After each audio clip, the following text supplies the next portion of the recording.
binidyohan niya ako while taking a bath. Tapos, yes, naked. Tapos, Ilan hindi ko taon? alam.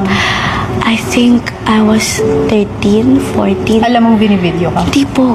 And then, he took a video of me.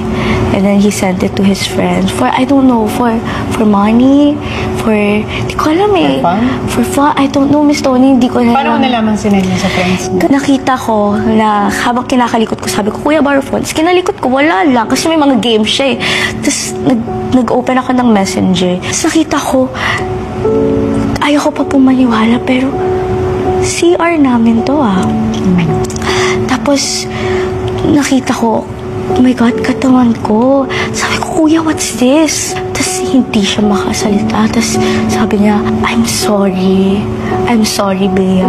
Tapos sabi ko, tapos nagwawala na po ako, Miss Tony. Kasi nagwawala na talaga ako. Sobra ako nagwawala. Tapos yung tito ko nagwawala na. Sabi niya, bakit mo ginaganyan kapatid mo? Bakit? Anong ginawa sa'yo? Tapos hindi na po siya maka-emek kasi parang siguro na-realize niya na mali din ginawa niya. Actually, parang yun na yung last. Pero before that, I saw the signs na ayoko, dinideny ko lang and my mom knew it. She didn't tolerate it kasi pinapalayo niya na ako kay Kuya. Parang sinasabi niya, huwag ka mag-shorts, ganyan, huwag ka mag-skirt. Kasi every time na nagsusot ako ng maikli, actually pinipicture na ni Kuya pa kunwari, ganun eh. Tapos, pagkatulog ako, hinahawakan, oh my God, tapos nagagalit ako, parang nagigising ako na, oh my God, don't do that. Hinahawakan ka inappropriately? Yes. Paano matitigil yun?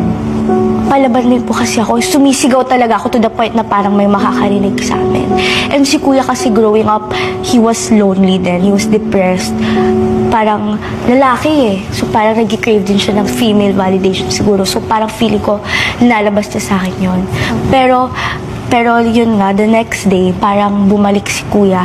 Tapos, tinatanong niya nila, sabi ng family ko, sabi ng mom ko, dad ko, Bea, gusto mo ba ipakulong si Kuya mo? Tara na, pablatoy na natin. Ganyan. Sabi ko, hindi po, wag na. Ipa-check niyo na lang si Kuya kasi feeling ko if normal naman siya or hindi kami ganun lumaki na kulang kami sa love, feeling ko hindi niya naman gagawin yun. Nag-usap na kayo ng kuya mo about it? Yes, nag-usap na kami and I feel like kasi I've been holding it so parang gusto ko nang set free yun eh. Kasi love na love ko pa rin yung kuya ko and after that incident wala na po nangyari. Sobrang bumawi po siya sa akin like in ways that he could.